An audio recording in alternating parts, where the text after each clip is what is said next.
Ya, ketemu lagi sama Om Begawan. Nah, dalam ngompol. Ngompol bukan pipis ini, tapi ngopini politik yang asik, menarik, menggelitik, penuh intrik. Ya, maaf ini, suara Om Begawan agak serak-serak basah. Ya, saking semangatnya ini. Ini ada sesuatu yang sangat mengembirakan hati saya. Nah, ada sesuatu yang sangat membuat saya jadi semangat untuk menyampaikan sesuatu kepada panjenengan semua.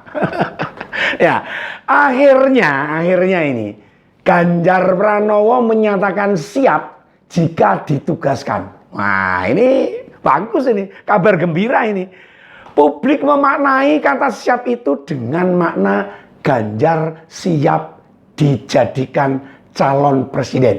Nah, pernyataan ini akan menghangatkan suasana politik tanah air yang sudah mulai hangat. Pasca deklarasi dukungan Nasdem kepada Anies Baswedan yang menjagokan sebagai capres. Wah, nah tapi kenapa tiba-tiba Gubernur Jawa Tengah ini berani menyatakan siap? Nah, apa yang membuatnya dirinya berani menjawab begitu? Sementara sebelumnya ketika ditanya wartawan, di medsosnya, ditanya oleh relawan dan sebagainya, dalam berbagai kesempatan, selalu mengelak menjawab. Nggak mau tergesa-gesa menjawab. Nah, akankah setelah ini Ganjar akan ditegur oleh Ketua Umum PDIP Megawati Soekarno Putri?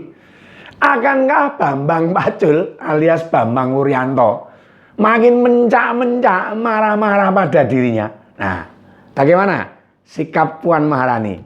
Ini menarik loh. Ini dinamika di PDIP, sebuah parpol besar yang 2 kali memenangkan pemilu dan pilpres. Akankah ungkapan Ganjar ini bagai hempasan ombak pada kapal besar? Nah, atau justru tiupan kencang pada layar yang justru mempercepat sebuah kapal untuk mencapai tujuan. Nah, kalau begitu mari kita bedah pernyataan Mas Ganjar ini tentang kesiapan ini dalam ngompol ngopini politik berikut ini.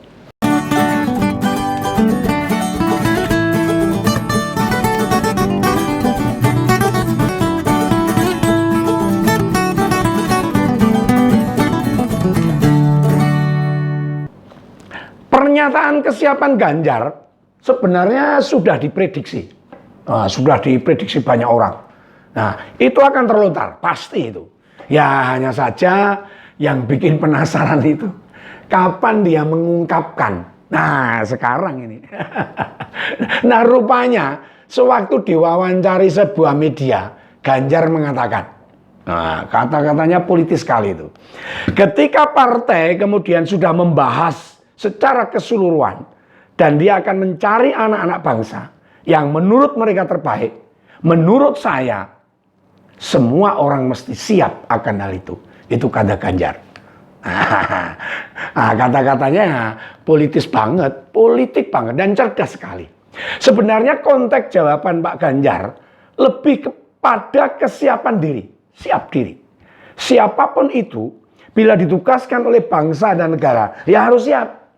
Harus siap. Sikapnya menegaskan soal rasa patriotik dan nasionalisme yang tinggi. Saya kira kita semua bila mendapatkan mandat atau tugas, ya mesti jawabannya seperti itu. Itu orang yang betul-betul berdedikasi. Awang sejak kecil kita dididik harus patuh dan menjawab siap bila orang tua kita menyuruh. Nah, itu anak yang baik. Sewaktu anak-anak ditugaskan guru mengerjakan PR, ya harus dikerjakan. Atau dalam kehidupan sehari-hari. Nah, sekarang ini diminta pimpinan di mana kita bekerja menjalankan perintah, ya otomatis kita laksanakan. Nah, soal Pak Ganjar ini tentu bukan tanpa latar belakang atau alasan mengapa menjawab siap. Oh, pasti ada alasannya. Pasti Pak Ganjar sudah berpikir jauh-jauh. Nah, ini penting. Bukan hanya bagi Ganjar saja, bukan juga hanya untuk PDIP, namun juga bagi negara ini.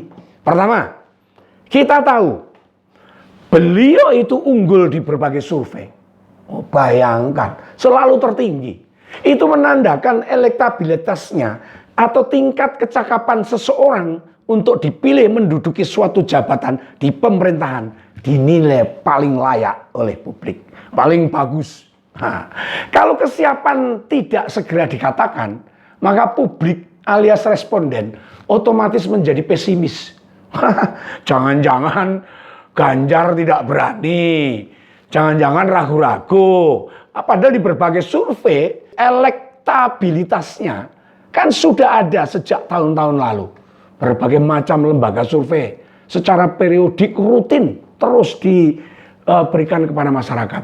Bertanya kepada masyarakat. Nah, berbagai macam lembaga survei sudah memberikan hasilnya kepada masyarakat tentang elektabilitas Gubernur Jawa Tengah ini selalu tertinggi. Nah, jika sudah lama suara rakyat disandarkan pada Ganjar, namun makin mendekati Pilpres belum ada pernyataan, wah ini berbahaya, berbahaya sekali ini.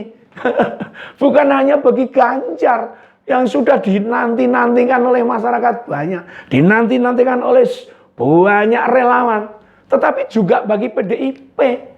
Iya, sangat merugikan, sangat berbahaya. Nah, kedua, saya perkirakan ada info penting yang masuk ke Ganjar.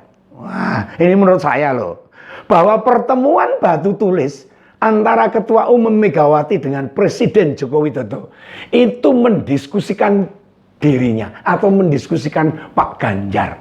Nah, itu prediksi saya, Pak Jokowi menyodorkan nama Ganjar Pranowo ke Bu Mega. Nah, setelah pertemuan itu kok tidak ada langkah lanjutan. Nah, kenapa ini? Jadi Ganjar seperti ini mengingatkan, ini bukan menekan ketua umum loh, melainkan menjaga soliditas kader, solidnya kader, utamanya di akar rumput, supaya tidak terjadi usrak, tidak terjadi kebingungan di akar rumput. Diakui atau tidak, kader-kader PDIP lebih cenderung memilih Ganjar. Ini diakui atau tidak? Karena sudah kenyataannya seperti itu. Membiarkan besarnya dukungan relawan, terutama yang berbasis kader partai, bisa berbahaya juga. Nah, berbahaya. Rawan disusupi, rawan ditunggangi, rawan dimanfaatkan. Hingga sekarang sepertinya loh ini, beragam organ relawan Ganjar masih gerakan murni, belum terkontaminasi, masih murni, masih gerakan masyarakat yang benar-benar menginginkan pemimpin yang kredibel, yang baik seperti Ganjar ini. Indikasinya terlihat ini. Saat muncul pembentukan Dewan Kolonel oleh elit partai di Senayan sana, mereka kemudian melakukan kontraaksi dengan membentuk Dewan Kopral. Itu bukti mereka solid di bawah sebagai relawannya Ganjar gitu. Nah, ketiga ini, Ganjar juga memberi pesan kepada partai politik lain bahwa dia beserta PDIP akan menjadi kandidat paling menarik dibandingkan capres yang lain. Yang siap mengusung Ganjar bukan hanya PDIP aja loh. PSI meskipun partai belum ada di Senayan sudah dideklarasikan. Bahkan sudah resmi PSI itu mencalonkan Ganjar sebagai calon presiden. Nah, sudah dideklarasikan. Berani itu PSI. Nah, ya, bahkan mendatangi PAN, menawarkan Ganjar, kendel itu. Nah, respon positif dari Ketua Umum Golkar Airlangga Hartarto yang mengatakan juga akan membahas dalam periode tertentu. Nah, itu sinyal bagus loh. Sinyal bagus itu. Juga Asrul Sani, Wakil Ketua Umum Partai Persatuan Pembangunan P3, yang mengakui bahwa sudah banyak DPC maupun DPD P3 ini menyatakan dukungan pada Gubernur Jawa Tengah ini. Nah, bagus kan? Nah, keempat, sebenarnya tanda yang cukup krusial yang mestinya kita mampu membaca situasi. Apa coba? Diajaknya Ganjar semobil dengan presiden. Bukan hanya sekali loh. Oh, bukan hanya sekali.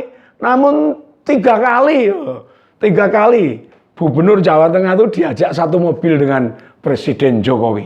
Nah, tanggal 6 Januari saat di Pasar Gemolong, lalu pas memantau harga minyak goreng di Brebes 13 April, dan yang baru saja itu di kawasan industri terpadu Batang 3 Oktober. Nah, coba tebak, kalau bukan soal dukungan, maksudnya apa ya?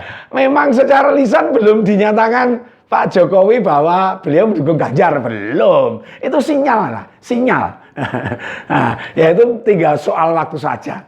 Nah, dengan tanda-tanda seperti sebenarnya masyarakat harus sudah membaca kemana Pak Jokowi itu mendukung. Nah, pesan saja bagi Pak Ganjar nih, ya, pesan ya dari Om Begawan nih.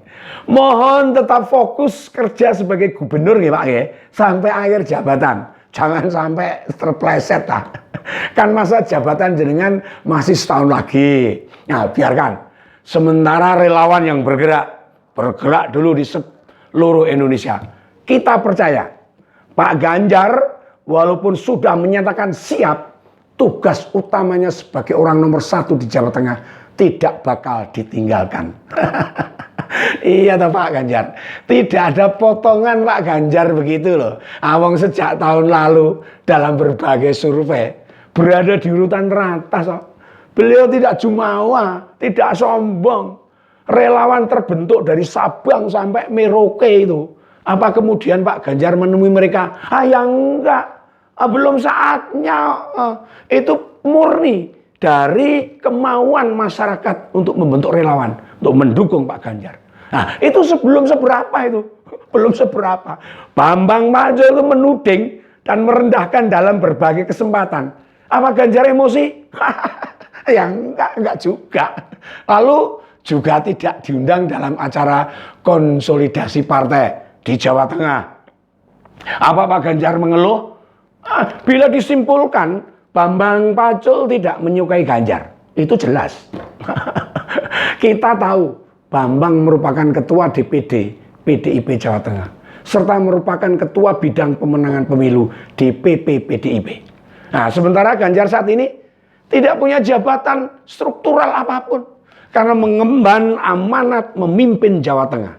Tapi beliau kader PDIP serta gubernur Jawa Tengah. Ingat itu Pak Pacul. Ingat Pak Ganjar itu gubernur Jawa Tengah. Alam mbok yo jangan ditinggal. Karepmu ki piye? Oh, Jawa Tengah sing mimpin Pak Ganjar kok. Punya acara di Jawa Tengah kok ditinggal. Wah ya kebangetan itu namanya. Nah, sikap sebenarnya dalam menghargai serangan Bambang maupun elit PDIP memunculkan modal besar kematangan berpolitiknya. Mau semarah apapun, Bambang merupakan senior Ganjar di PDIP dan berasal dari ex-Karisidenan Surakarta. Ganjar tidak bisa merendahkannya, namun Ganjar tetap belajar banyak pada mentornya ini.